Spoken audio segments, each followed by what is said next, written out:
What's up, y'all? It's your boy Eddie here, back at another video. And in this video, we're going to be answering the top 4 most frequently asked questions in fitness. Before we begin, let's make sure that you all tap that subscribe button if you're new to the channel. Let's get started.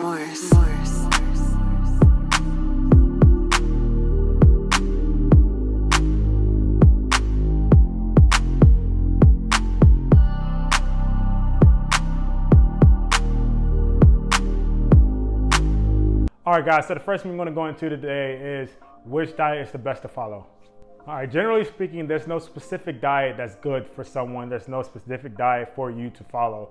I say generally speaking, for all of them, none are good for you, just for the simple fact that everyone is different, and also just simply because that no diet is ever long lasting. Most diets that you create are very much for a short temporary period of time, which is that shows you no benefits, which is you're not allowed to really reap the benefits if you completely restrict yourself on eating whatever specific food you like to eat. Common diets that I see people attempt or try is they'll either take out carbs completely, cut back on carbs, or they'll eat an excessive amount of protein, they'll cut back on sugar, or they just take out completely fats. And that can potentially harm your metabolism, and it'll trick your body into thinking, hey, I can perform without eating these nutrients, which is I think your body needs a well balance of all of these nutrients, and which is one thing that I would suggest you to do if you want to lose weight, gain weight, or maintain weight is to track your calories. And there are several ways out there that you can do that you can track your calories. There's several apps out there that will allow you to do this. But what I say is there are a lot of benefits in doing that. You'll be able to see what or how many macros you need to be bringing in, how many carbs, how many protein,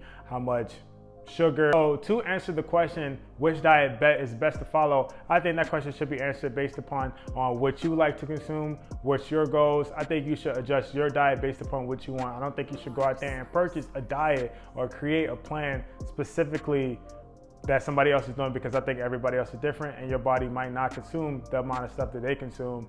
And all right, so the second question we want to answer today is what's the difference between freeway training and resistance training, and which one should you use? Freeways is simply your barbells and your dumbbells, and it's a true reflection of your strength, because simply all you do is just pick them up and perform the exercise. Resistance training on the other hand is more so your Smith machines, your cable machines, and any type of resistance bands. And with these, you're being assisted throughout the exercise. So what I suggest is if you're new to training, I suggest you to start off in resistance training to get the movements and learn the safe ways to perform an exercise. So the third question we're going to answer today is how heavy should I be lifting in my strength training?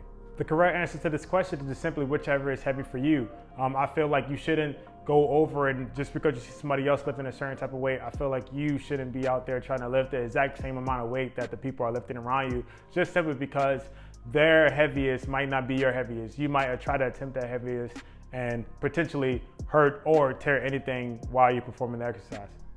What I would recommend if you're new to training, I would start off very light so you can perform the movement, get the movement correct, because the most important thing when it comes to training, you want to start off learning the movement correctly before you get later on down the road and you could potentially harm yourself with not knowing the proper way to perform the exercise. All right, guys, so the fourth question we're going to be answering today is how do I get started? The easiest answer to that is by I would just simply go out there and just figure out what do you want, like write down goals, right? How do you want your body to feel? Where do you want to take your fitness? And I would get a better understanding of what you want. And once you get your plan, then you can start anywhere. I mean, you can start in your room, you can start in your kitchen, in the living room, in front of your bed, outside, in the backyard, at a park, or you can even go to a gym. And once you get all of that, I would just keep going after, keep continuing. Thank you all so much for staying tuned and watching the whole video. If you enjoyed the content today, please feel free to hit the subscribe button and post notification. And I'll see y'all in the next one.